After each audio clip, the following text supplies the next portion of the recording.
Hello, it's Christian with Mate. The Apple TV is our pick for streaming TV. There may be some local channels that are not available, or you may be concerned about having access to news during severe weather. The HD Home Run is a device that takes over-the-air TV and streams it to your Apple TV.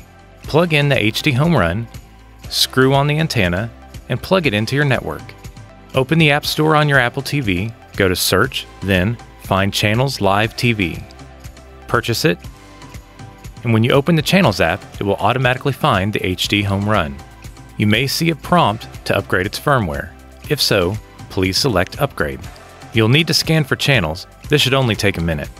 Once complete, press the menu button, then select Guide at the top of the screen. Scroll down and select a show to start watching. If you don't see a particular channel, you may need to move your antenna and try scanning again. This works without internet or cable, so it's a great backup option during a service outage. Thanks, and have a great day. Check out the plus sign in the Mate app for links to products to take your HomeKit to the next level.